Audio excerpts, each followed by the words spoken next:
میں آخری بات کہنا چاہوں گا، امام احمد رضا، کیوں احترام کرتے ہو تم ان کا؟ کیوں آج تم امام مانتے ہو؟ کیوں مجدد مانتے ہو انہیں؟ کیوں آج ان کے نام کا نعرہ لگاتے ہو؟ کیا علم ہی نہیں ہے جس کا احترام کر رہے ہو؟ کیا ان کی علمی عظمت نہیں جس کے سامنے سرخمیدہ ہو؟ کیا ان کی علمی برتری نہیں ہے کہ جس کی بنیاد پر تم عظمتوں کے حوالے سے انہیں اس دور کا سب سے بڑا انسان قرار دیتے ہو؟ علم ہی تو ہے نا۔ اور وہ سارے علوم جو اس زمانے متداولہ تھے، صرف علم حدیث اور علم تفسیر نہیں، اگر تم 50-60 علوم کا ماہر سمجھتے ہو، اس میں علم حیات بھی ہے، علم ریاضی بھی ہے، علم فلکیات بھی ہے، علم جفر بھی ہے، علم طب بھی ہے، علم معاش بھی ہے، علم معیشت بھی ہے، علم العداد بھی ہے، جتنے علوم ہیں ہر ایک کا ماہر سمجھتے ہو۔ پتا چلا اعلیٰ حضرت کی زندگی بول رہی ہے کہ زمانہ جتنے علوم کو پڑھا رہا ہے سب پڑھنے کی کوشش کرو۔ انہوں نے 50 علوم پڑھے، تم 5 علم پڑھ کے دکھا دو۔ اعلیٰ حضرت کی بارگاہ میں خراج اس طرح سے پیش کرو۔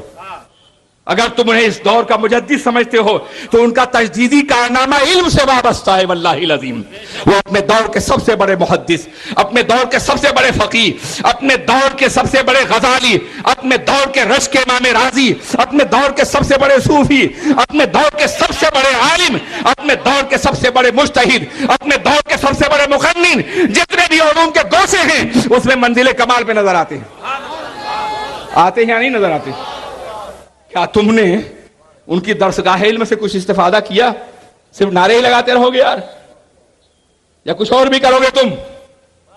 اگر تم ان کے علم ہی سے استفادہ کرتے تو علم کی آج یہ محفل تم اعلیٰ حضرت کی بارگاہ میں خراج علم پیش کرنا چاہتے ہو تو واللہ العظیم تمہارے لیے بے پناہ ضروری ہے کہ تم دنیا کے ساتھ دین کا بھی علم حاصل کرو اور دین کے ساتھ دنیا کا بھی علم حاصل کرو۔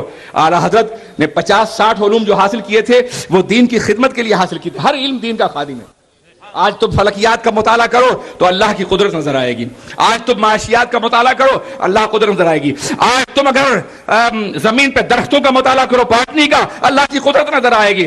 ہر جگہ اللہ کے جڑوں کو دیکھنے کے لیے تم پڑھو گے اللہ کی معرفت حاصل ہوگی، دوسرے پڑھیں گے گمراہ ہو جائیں گے۔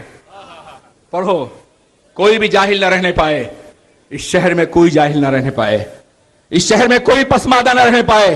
بھوکے رہو مگر پڑھو، اس لیے کہ ہمارے اسلاف نے بھوکے رہ کر کے پڑھنے کا شعور دیا ہے دنیا کو۔ درجنوں اولیاء کرام ایسے ہیں جو پیٹ بھر کھانا نہیں کھاتے تھے مگر چمکے تو علم کا آفتاب و مہتاب بن کے چمکے۔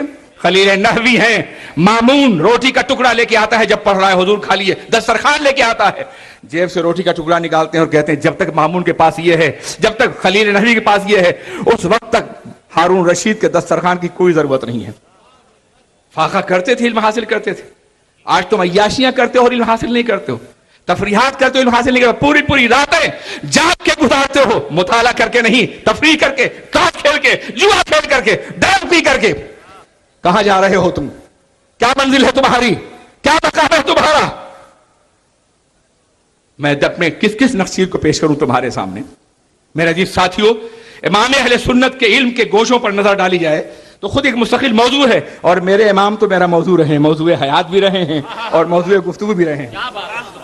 پوری دنیا میں ان کی حیات کے حوالے سے بولتا رہا ہوں میں، آج آپ نے موقع دیا تھا مگر وقت نہیں ہے۔ میرے امام کا یہ عالم ہے، ایک مثال تم دیکھو، علم حدیث کے بارے میں، فقہ کے بارے میں، دوسرے علوم کے بارے میں گفتگو ہوتی رہے گی۔ ایک مثال،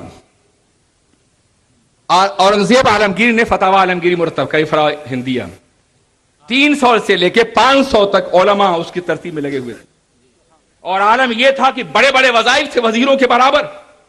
ان وظائف کے ساتھ ہر عالم کے ساتھ ایک نوکر ہوتا تھا جو دعوات میں روشنائی ڈالتا تھا اور قلم دیتا تھا۔ اتنے لوگوں نے مل کے جو فتاوی ہندیہ کا کام کیا ہے، قسم خدا کی اعلیٰ حضرت نے اس سے بڑا کام فتاوی رضویہ کے ذریعے کیا اور اکیلے کیا ہے، ایک گوشے میں بیٹھ کے کیا ہے۔ میں یہ مبالغہ یا عقیدت نہیں بول رہا ہوں، فتاوی عالمگیری اور اعلیٰ حضرت کے فتاووں کا مطالعہ کر کے دیکھ لو۔ فتاوی عالمگیری میں بیشتر جوابات صرف ہاں اور نہیں میں دیے گئے ہیں، فتاوی رضویہ میں تمام جوابات پہلے قرآن کے ذریعے سے، پھر حدیث کے ذریعے سے، اقوال صحابہ کے ذریعے سے، اجماع امت کے ذریعے سے، قیاس فقہی کے ذریعے سے، چاروں بنیادوں کو بنیاد بنا کر کے، دلائل سے سجا کر کے فتاوی رضویہ پیش کی گئی ہے۔ عزیزان ملت اسلامیہ، جو کام 500 دور عظمت کے علماء نہ کر سکے وہ دور اسرت کے ایک عظیم عالم نے کارنامہ انجام دیا. پھر میں عرض کرنا چاہتا ہوں آج خانقاہیں ہیں, بہت سے لوگ خانقاہوں کے حوالے سے اعلیٰ حضرت کی نسبت کو کا تذکرہ کرتے ہیں. میں ان سے کہنا چاہتا ہوں بلا شبہ خانقاہوں نے اعلیٰ حضرت کو دیا ہوگا, یقیناً ہر خانقاہ کچھ نہ کچھ دیتی ہے اگر لینے والا صاحب ظرف ہو تو, مگر اعلیٰ حضرت نے خانقاہوں کو جو دیا وہ بھی تم نے معلوم کیا ہے نہیں جانا. اعلیٰ حضرت نے ہندوستان نہیں پوری دنیا کی خانقاہوں کے مراسم معمولات کو استدلال کی زبان دی ہے اور دلائل کی توانائی عطا فرمائی ہے.